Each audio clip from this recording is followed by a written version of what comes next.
Let's start with Orange County actually, since you had Shannon's tagline. What were your first impressions of each of these housewives? Who stood out?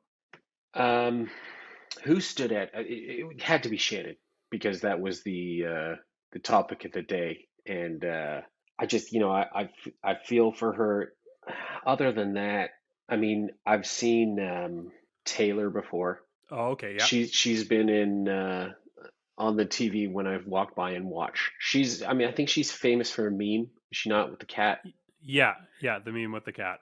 Um, it was kind of a letdown when I understood what housewives were because I thought all the real housewives were just like fuck you rich.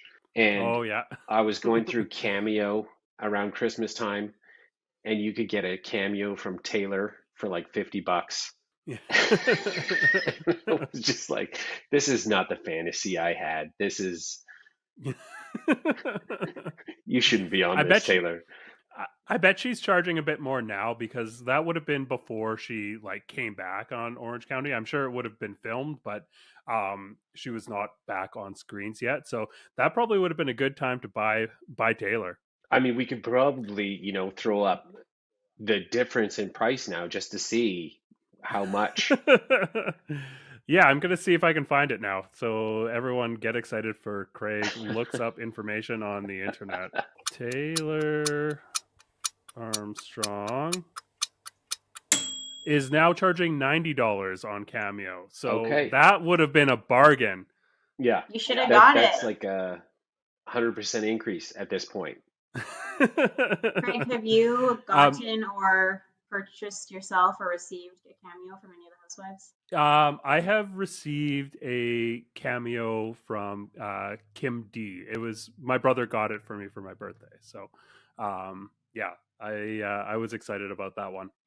There's not to bring up Big Brother like I always do, but one of my favorite like podcasts about Big Brother has a weekly during the season they do like a stock market type game with the that takes into account like players' positions and they all do ratings and you can buy and sell stocks in the various house guests on Big Brother. It would be really interesting to do something similar to that on Real Housewives, but use like their Cameo prices as as kind of what gauges the market.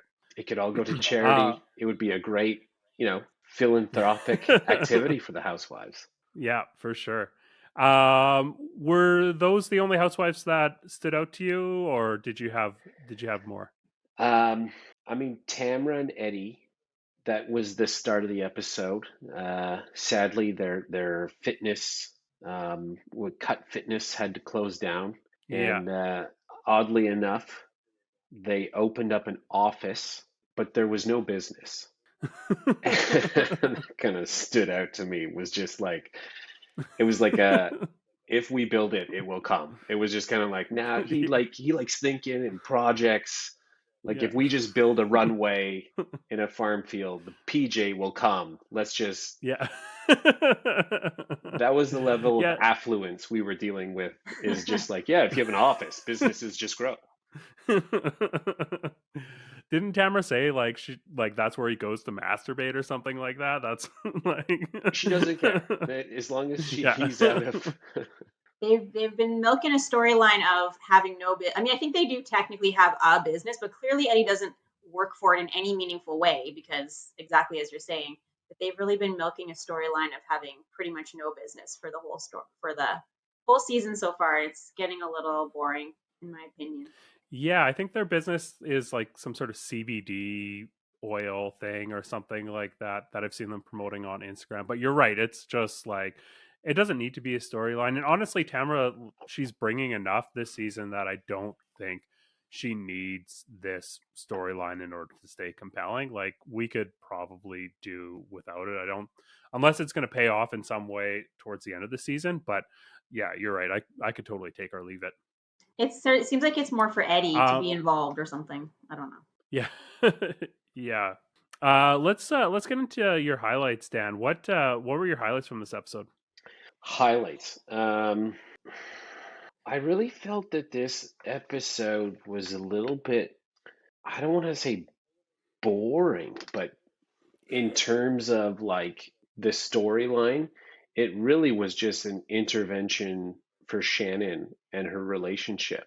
And it went from one group of friends to the other, which the drama was like, well, these people were talking about your relationship. And then it was like, fuck you, don't talk about my relationship. Oh, can I swear on this? Can I cuss?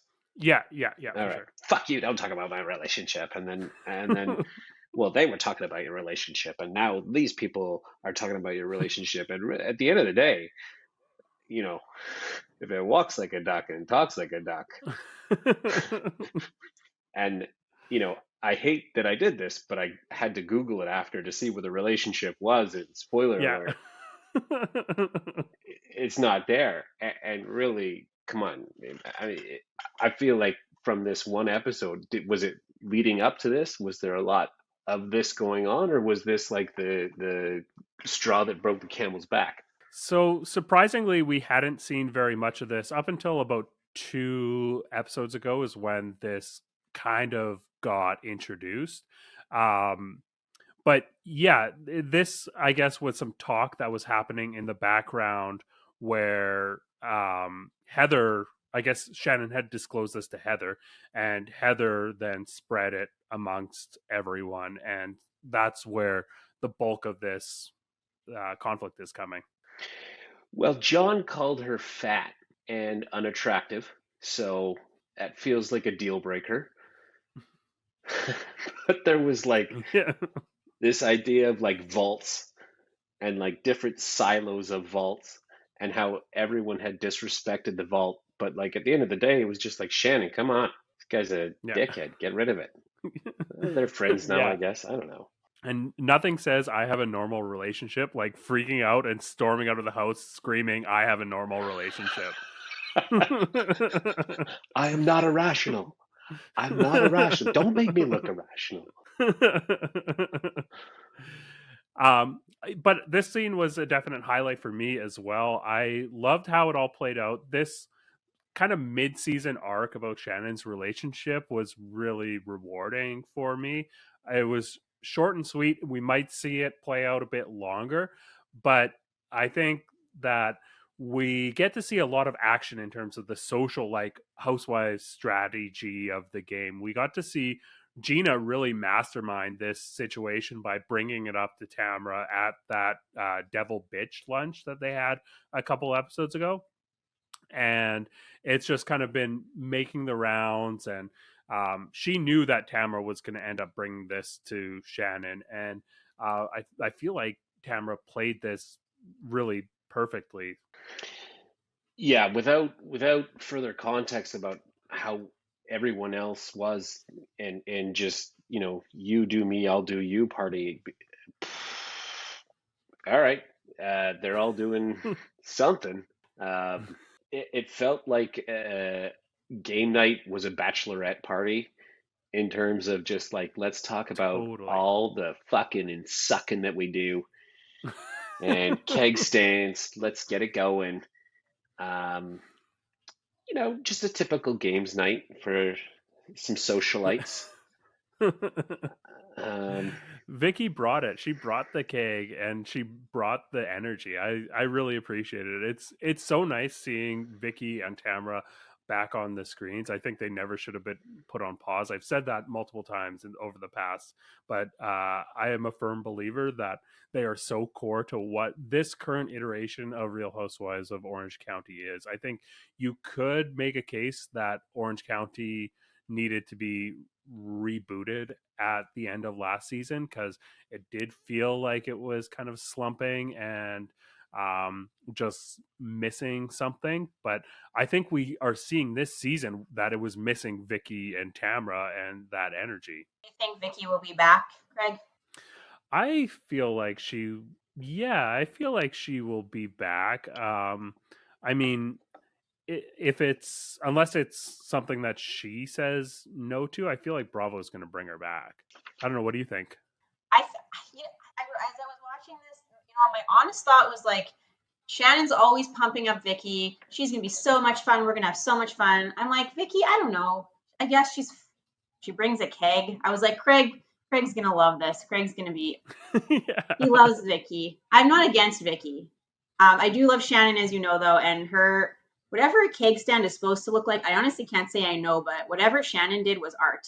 So I Yeah. loved that moment. I love Shannon for her physical comedy, as you know, and she, yeah. So I mean, they do bring a lot. The Trace Amigos or whatever do certainly provide that. So fair enough. Yeah, totally. I want to talk a little bit about Heather this episode. Dan, you didn't mention your first impression of Heather, but what were your thoughts about Heather? Who did Heather dress up as? What describe her outfit? Yeah, this is a Okay, so confusing she episode dressed for a up newbie. as Jen. Yeah, yeah, totally. She dressed up as Jen. So she had like she's typically got like dark brown hair, but she had like a blonde wig on or something. Oh, with a trucker hat? No, so That was actual Like Jen. a He dressed real up as Taylor.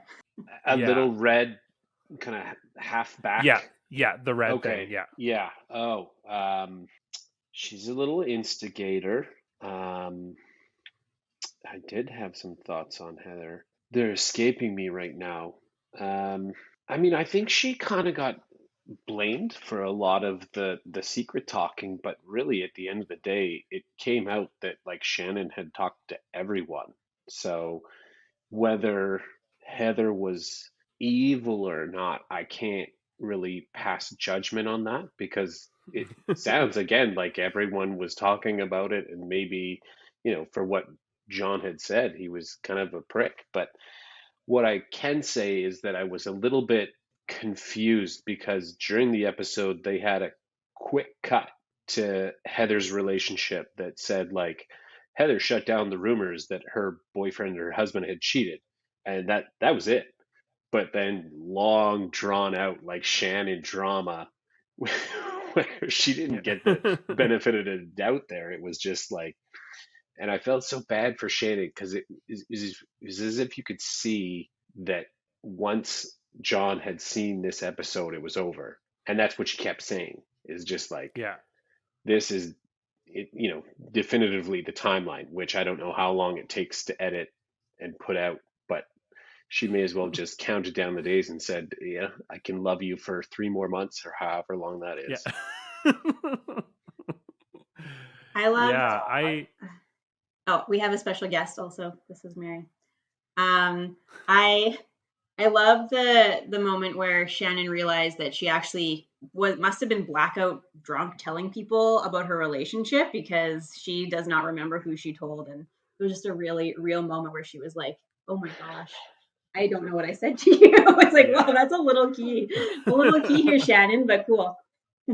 Yeah, I thought that was really amazing as well. Like she was sort of like piecing the string of yarn on the billboard, trying to trace back to where this came from, and like it all pointed back to her, but she could not remember like disclosing this, and I thought that was amazing. I want to touch on something that you mentioned, Dan. The clip that gets thrown up where there's rumors about Heather and Terry's relationship. I thought that this was a really interesting piece to include within this episode because I thought that it provided a really interesting contrast point for how to handle these situations because this is not dissimilar. Like these situations, if anything, the fact that Heather's like relationship made it into the tabloids and the press, that's a bigger deal than, just some gossip amongst like the friends. So the fact that Heather was able to just like completely brush this off and keep on moving in this situation, I thought that showed her savvy at the Housewives game and how to deal with these situations. And that's something that Shannon is a fantastic housewife and she brings so much to the show, but that is not one of the things that she brings. She's not delicate. She does not have the savvy at the game. She is like a bull in a china shop, just like being messy and emotional, but also like fun and funny and sympathetic. but yeah, delicate and calculated she isn't. So seeing this contrast with how Heather plays this situation, um, or her own situation, I thought was very interesting. I also thought that it all provided a contrast to how she handled this current situation. I think Heather handled these rumors about her and Terry way better than she handled the rumors about Shannon and John. Like, she took that information and spread it, and you could see that she was like so worried about this mess that like all roads led back to her. And when Shannon was confronting her, she was so paranoid she like snapped and was like, what are you whispering about over there, and really scrambling to take back control of the situation that she had lost. It's interesting. I don't know who would you would cheer for more, because what do you want to see? Do you want to see someone who's smart and conniving, or do you want to see someone implode on TV and watch them slowly unravel? I mean, what's more interesting? I don't know. Well, I want to see both, and that's why I love these shows, because you get both, and you get them both simultaneously. Like, the fact that we're able to see Heather be both like very smart and like navigating a situation like with such ease, but also be simultaneously so messy and scrambling in another very similar circumstance. Um, I find that so compelling that we get to see these two sides of like someone's humanity.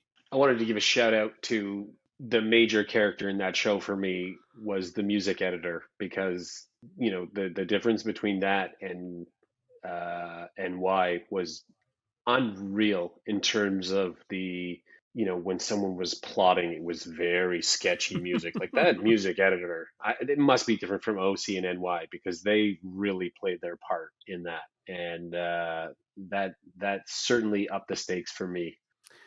Yeah, that's a really interesting observation, because I think like I was when I was watching Real Housewives of New York, I was remarking to my wife Jess. I was like, the the packaging and the tone and everything seems so elevated on New York, but I think that in that upgrade, it does feel a little bit more clinical, and I think the drama and the like kind of like fun that gets injected through the edit on Orange County does add a lot to the experience that is really like it is kind of missing on New York. I'm loving this season of New York, but it is very different. I don't think you're getting the same sort of like character that we see in um in this episode of Orange County, and we've seen that like a memorable instance of that in recent memories on Real Housewives of Miami, where they started the show with like this almost horror movie type edit at the when they're at the shop to get like their potions and whatever. um that sort of character is a lot of fun, and I like it when editors have that sort of freedom. So maybe that is an element that I didn't realize I was missing in New York. But it might be that it's what's needed in OC, because there's New York has, I'm sure we'll talk about, it has a quality to it. It has a like a richness to it that OC does not have, and does not hold, I don't know, doesn't hold my interest as much. So they need to have that sort of schlocky sort of element to it to add something, which I appreciate. I think it fits there. Yeah, for sure. And also, yeah, like we got a very good edit this episode of Orange County. Like, I really loved the intro that we got, where it was the intercut flashbacks. When I first started watching this, I'm like, okay, I feel like this is going to be something that someone that hasn't watched this show will appreciate, because it did bring receipts for setting up all the pieces that were coming together when they were showing the flashbacks when they were talking about the party, and when Tamara was on the phone with Jen. I think that they did a lot of really good or great and interesting things with this edit. Dan, did you have any other highlights from this episode? Um, no, no, I think that's it. I was, there was other people that I kind of wished that I saw more from, But Shannon really took the mainstay for me. I couldn't tell whether I wanted to feel sorry for her or tell her to move on, give her a Yeah. kick and tell her it's gonna be okay. But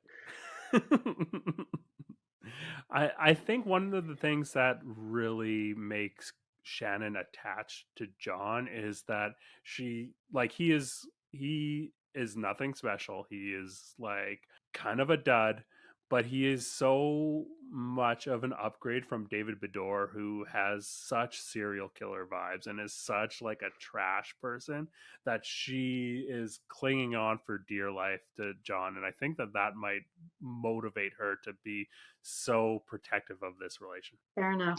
this feels like it was filmed around. Was it Thanksgiving? Was it? It felt like fall. I'm not sure. Oh, it was New York is September. definitely at Thanksgiving. It was September because I they said had it's not Oh, even October yet, but there's pumpkins. Yeah, I had pumpkin oh, spice right. latte vibes in that. It was a Gina had met in like that. Oh, the pumpkin patch, right? And that place was just nuts. Like the whole, like they were growing stuff and it was all like color coordinated throughout, like the whole amazing scenery. Yeah. Did it make you You want know to be what? there, Dan? That's so. I'm a simple man.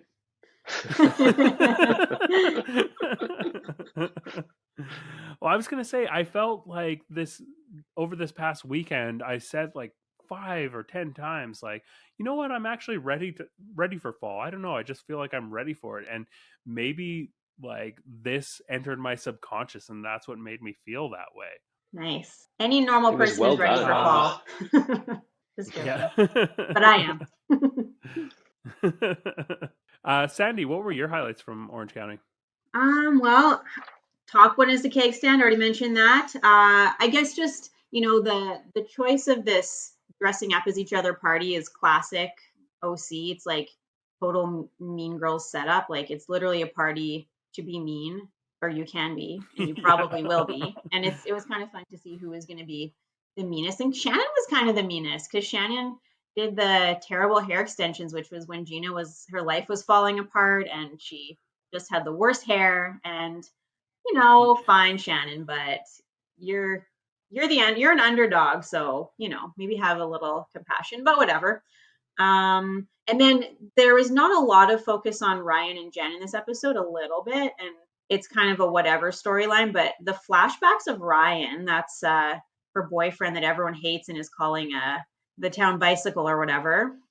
He gives off just the weirdest fake like vibes when he's answering these questions for people. He's like, absolutely, yes, we'll be married. Like I can't even do an impression. He creeped me out big time with these flashbacks, especially for some reason. So that was one of my takeaways. I was like, ooh, because I haven't had that. Totally. Yeah. I also really loved that like Jen's friend, like, who was like so Midwest. I didn't catch where she was from, but it was like definite like Midwest vibes. She's like, oh, I think he's a total babe. And they like showed a picture of him. And he is like, I don't know, he's like what I feel like a middle school girl's idea of what a babe in their late 40s would be.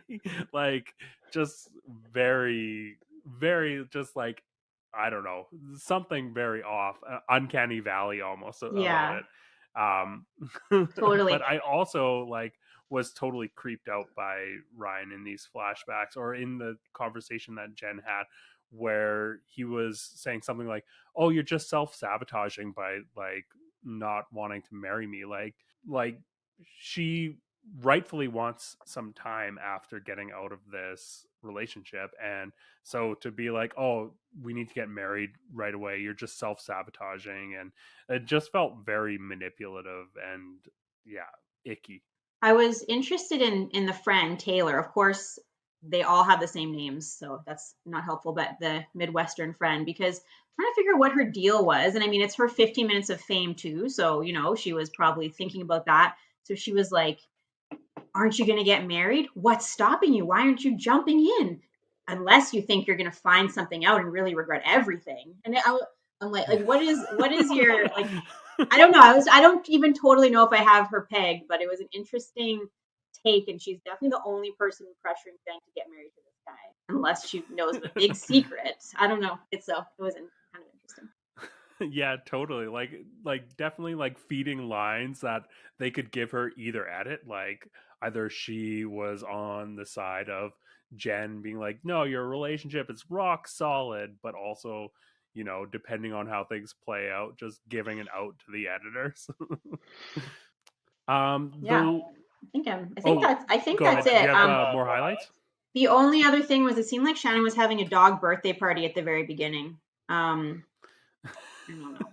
I guess I thought it was worth mentioning. It didn't look like that kind of a party. It was like Orange County is very dog heavy this year. Like it basically opened with a shot of Emily drinking out of a dog bowl. It's Just that. Yeah, no, they were like she was hiking with Oh someone. I can't yes, remember who no, she was like hiking with. early. Yeah, and she drank out of yeah. But yeah, we also got like her Emily bathing her dogs. It's been a very like dog heavy season. Need more kittens. We got to see Jen with kittens. I haven't been a fan of Jen this season, but got to see her with some cats. So I'm like, oh, okay. Points for you. I'm a big time cat person, so she scores some points there with me. I think we covered most of my highlights as well. I did want to come back to Gina, who's someone that we hadn't talked about, and anyone that's been listening knows that I have been like just a big fan of Gina this season, and I thought that she had another good episode. I thought she handled this situation where Shannon was kind of trying to like turn the table and put some of this onto Gina. I thought she handled that really well, being like, I'm the last person that you need to involve in this because you've been poking around in my relationship. Just like shutting that down so well. I thought that was very good in terms of her social game. I also thought at the end of things, where after Shannon had stormed out, Emily and Heather, like Heather pulled Emily aside to like kind of confront her about her part in this right away, which I thought was a very good move on Heather's part, because I think like this is the type of thing that you want to kind of like shut down, and while everyone's head is kind of in the moment, piece together and see how your relationship is going to go forward, right there, as opposed to dealing with this at a future point. I also thought that Gina was especially smart to swoop in there and not let them do that one-on-one, because it for sure would have been a situation where they were going to be at odds. And maybe I'm like projecting this like social mastermind onto Gina where it isn't there, but I thought it was very smart of her to realize that Tamra and Shannon and Vicki all took off together in the same Sprinter van, and she goes in there and she immediately like takes control of the tone of that conversation, and it doesn't become confrontational. It becomes like, we're all on the same team, let's like kind of sort this out, and vibing. So I thought that was very smart. How intentional that was, how much of that was Gina's just like her personality, or how much of it was actually like calculating, that's up for debate, I think. But I think that it's just continuing to show her instincts as a housewife are very, very strong. And I feel like a lot of the criticisms that she is getting online, I find them a little bit baseless. I always love your takes. I can't always. Sometimes I'm just like, whatever these ladies are doing, it's fun enough. But I'll take it.